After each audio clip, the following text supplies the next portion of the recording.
Super! Bob est parti je ne sais où pour nous racheter du matériel pour le studio. Comment ça, vous n'avez plus de gaz moutarde? Le stagiaire est à la recherche de son âme d'enfant. Et après, le connard que je suis se retrouve à faire un épisode seul. Grâce au caméo forcé, je peux t'aider si tu veux. D'où vient cette voix? À ta gauche, mec. Ouf, j'ai cru que c'était encore une de ces voix dans ma tête. Mais qui es-tu? Qu'est-ce que tu fous dans mon studio, créature du diable? Je suis Elnox, je fais des critiques de films au KLM. Ah ouais, c'est toi qui plagie Karim Debache. Icarion Rock, je préfère. Tu veux voler mes abonnés, c'est ça? Oui, mais aussi te proposer de faire une vidéo sur le pire film de tous les temps. Laisse-moi deviner. Dragon Ball Evolution? Non. Les Visiteurs 3? Cherche encore. Batman et Robin? Die Hard 5? La prélogie Star Wars? Thème de Patrick Sébastien? Non plus, et ça me saoule de jouer à Akinator. Alors putain, le nom du film c'est... Birdemic. Est-ce que j'ai le droit de me préparer psychologiquement? Tu n'as qu'à faire ça pendant que je démarre le générique fait par mes soins.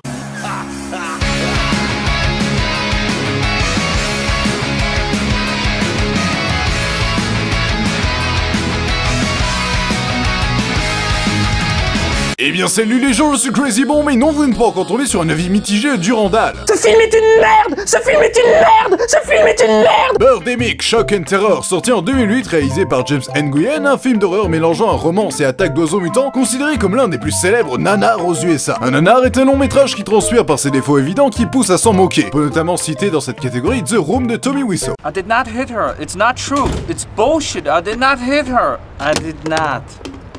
Oh, hi Mark. Jeu d'acteur sur 20. Aussi un autre très connu, Hitman le Cobra, réalisé par Godfrey Ho. Philippe! Je sais où tu te caches! Viens ici que je te bute, enculé!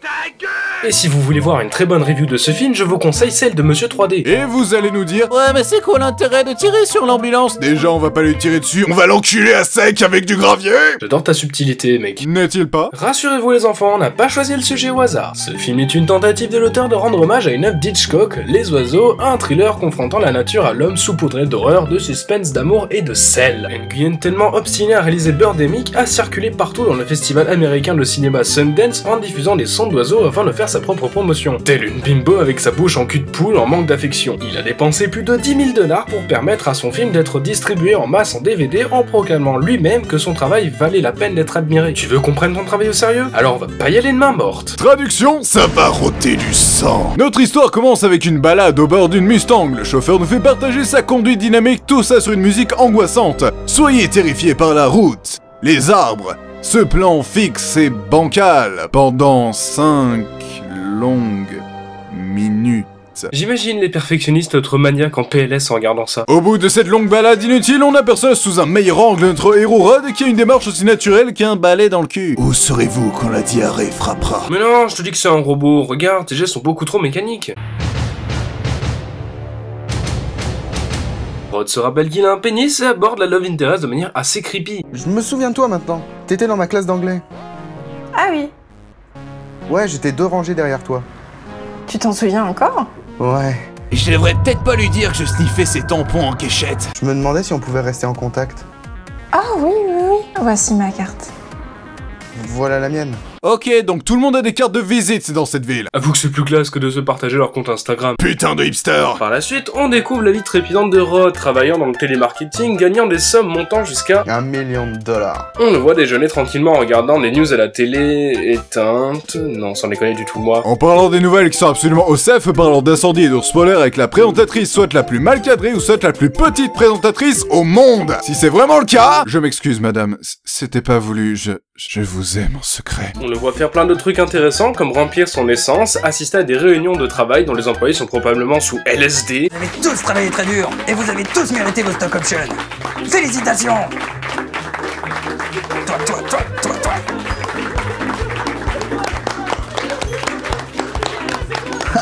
Ah ouais, allez, vas-y, viens par là, ouais. Le malaise! Il en profite aussi pour faire des conversations beaufs avec son pote. Un jour sans sexe, c'est un jour gâché, mec. Si elle porte une jupe, c'est qu'elle veut se faire violer! Elle n'a pas su gérer sa métacommunication, la salope. Ma bite! Nos deux héros ayant fini leur journée de travail s'arrangent pour un rendez-vous galant. Ça te dirait d'aller dîner pour fêter ça?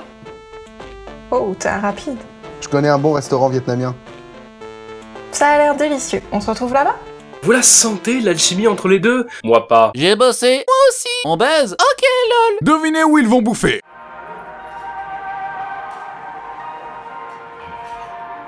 En Afghanistan. T'es complètement con. Leur soirée se déroule bien, mais admirez donc ce chanteur fabuleux.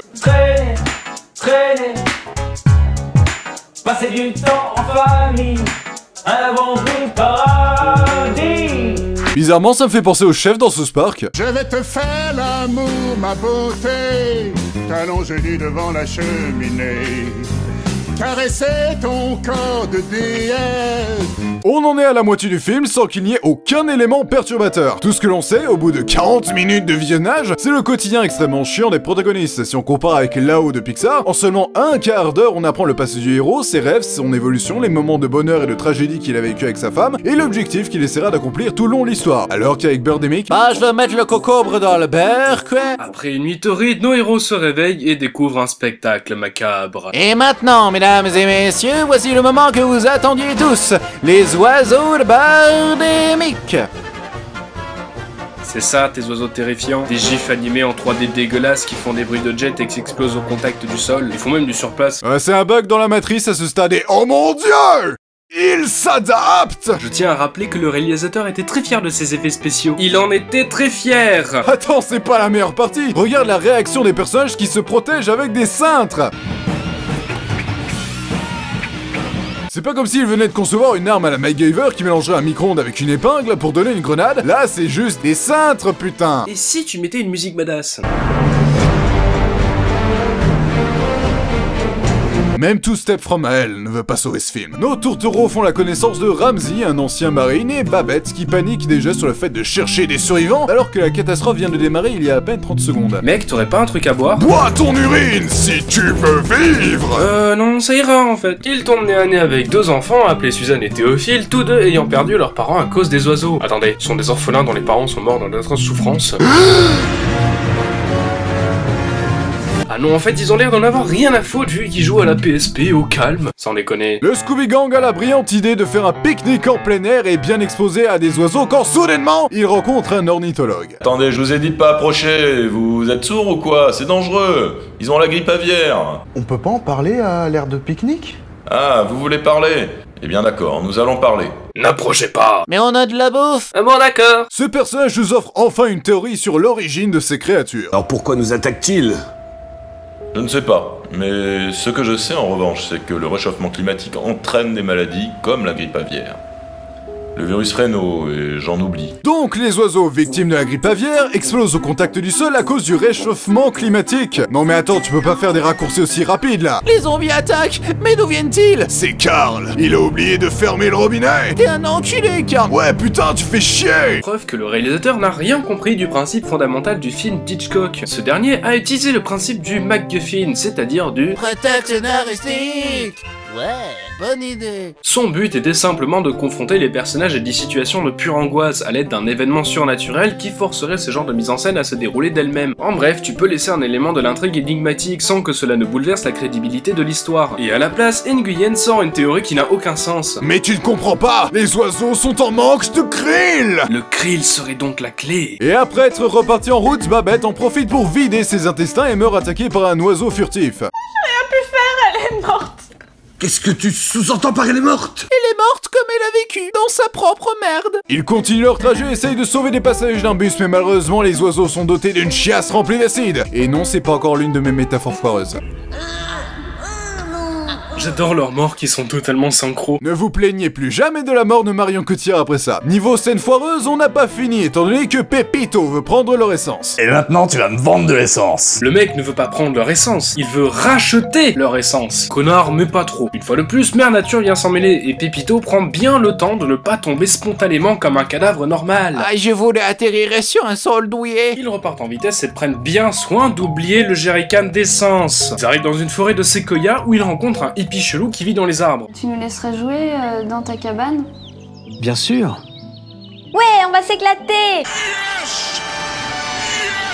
Bien évidemment, les performances techniques de la bagnole déconnent car... Bon sang, on n'a plus d'essence. En même temps, si t'avais pas oublié le bidon, espèce de gros malin. Mais ne t'en fais pas, public investi, notre groupe ne mourra pas de faim car Rod prend l'initiative de pêcher et de faire cuire des algues. Bah alors, Jamie, elles viennent d'où les algues? Eh bien c'est très simple, ce sont les poils pubiens de la femme de Bob qui se sont éparpillés dans l'océan. N'empêche que je suis pas sûr que ce soit un bon plan de manger des algues et des poissons cuits à l'arrache. Bob l'éponge m'a appris qu'avec un peu de feu, tout peut devenir comestible. C'est ça tes références culturelles. T'es un chat qui parle, tes arguments sont invalides. Quand soudain, le scénariste a oublié que c'était un film d'horreur et une nouvelle attaque des volatiles se produit et s'arrête brutalement à l'apparition d'autres oiseaux, sans explication. Ah, parce que tu cherchais encore une logique là. Eh les mecs, on a retrouvé le krill, il était dans l'océan. Ah merde, ça fait des heures qu'on cherchait dans les bagnoles de ces enfoirés d'humains. Mais ouais, on est trop cons putain. Et c'est ainsi que les mauvaises animations repartirent vers le lointain horizon, laissant nos héros immobiles sur un long et gênant plan fixe.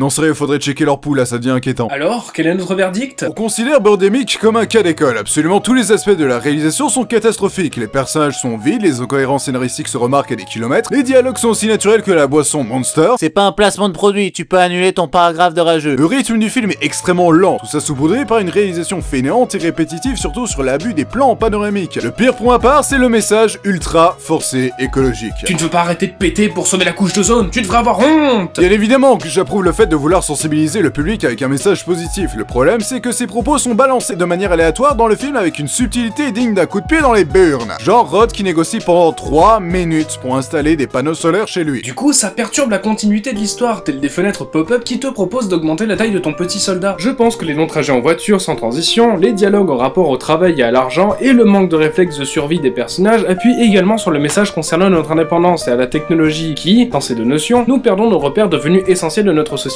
actuelle. En conséquence, notre rapport face à la nature ou une situation de crise est bouleversé. Ce film porte un potentiel intéressant, mais encore une fois, c'est mal amené. J'ai l'impression que le scénario a été divisé en 4 sections précises. Le quotidien de surconsommation, la romance, l'horreur et le message écologique. Nguyen a pris ces éléments et les a mélangés façon partout au Parlement européen pour qu'au final rien ne soit correctement maîtrisé, ce qui expliquerait toutes ces maladresses scénaristiques. Il existe des tas de films capables de faire passer un témoignage ou une morale sans que cela ne perturbe le schéma narratif. Notre problème majeur avec le scénario, ce sont les personnages qui, comme l'aurait sans doute remarqué là ou le féministe qui est en toi, les femmes sont représentées telles des morceaux de viande décérébrés juste là pour apporter de l'érotisme. Attention le twist! C'est pareil pour les hommes, réduits à des stéréotypes de beaufs ne pensant qu'à leur voiture, au sexe et manieurs d'armes tels des soldats G.I. Joe. Là, chers spectateurs, on vous demande absolument toute votre attention, il faudrait que vous nous rendiez un service. Une statue de 300 mètres de haut en pain d'épices à mon effigie! J'avoue que ce serait cool, mais laisse-moi reprendre en moins cette conclusion. Je vous demande absolument de regarder entièrement ce film. C'est ce que l'on considère comme un véritable cas d'école. Tous les défauts qu'il ne faut pas faire dans un long métrage est contenu dans Birdemic. Cette expérience, une fois chiante, une fois hilarante, vous permettra réellement de juger vos futures projections cinématographiques avec un œil nouveau, en prenant bien en compte toutes les difficultés que peuvent rencontrer les créateurs à la conception d'un long métrage, ainsi que tous les éléments qui composent le fond comme la forme, ou tout simplement d'apprécier davantage le travail que vous admirez déjà dans vos œuvres favorites. Je me rends bien compte que James Nguyen avait de bonnes intentions en réalisant Birdemic. C'est un fan d'Hitchcock, tentant d'accomplir son rêve de passer d'un amateur à un réalisateur oscarisé. James Nguyen était fier de son projet personnel et encore de l'ambition pour ses futures réalisations qui lui tiennent à cœur. Je ne peux donc avoir que de l'empathie pour son travail qui est né de bonnes intentions, toutefois on retrouve exactement la même problématique dans Birdemic 2 qui a exactement les mêmes défauts que le premier du nom. Mon petit James, si tu ne réévalues pas ton travail, tu seras comme une mémé sur un rocking chair, tu auras beau te balancer, tu n'avanceras pas. Le problème c'est qu'il ne suffit pas de bonnes intentions, il faut réussir à comprendre les codes cinématographiques et leur signification profonde, et surtout prendre du recul par rapport à nos compétences et nos productions. Pour ceux qui souhaitent se lancer dans la réalisation, n'ayez pas peur de tester des choses, à vous lancer dans ce monde plein de challenges qu'est le cinéma. N'ayez pas peur de l'avis du public, qui des fois réussit à être constructif et peut vous permettre de vous faire réfléchir sur un aspect de votre travail. Peu importe la qualité de vos premières productions, l'important est d'apprendre de vos erreurs. Essayez encore et encore, pour seul but de vous améliorer le plus possible.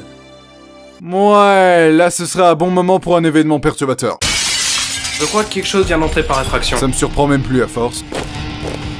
Une armée de Ben Affleck? Mais pourquoi? J'ai mis une note de 2 étoiles sur Allociné pour Batman v Superman, il a pas dû apprécier. Espèce de con! On fait quoi maintenant? Il n'y a plus qu'une seule chose à faire, le vexer. Michael Keaton était un meilleur Batman que tu ne le seras jamais!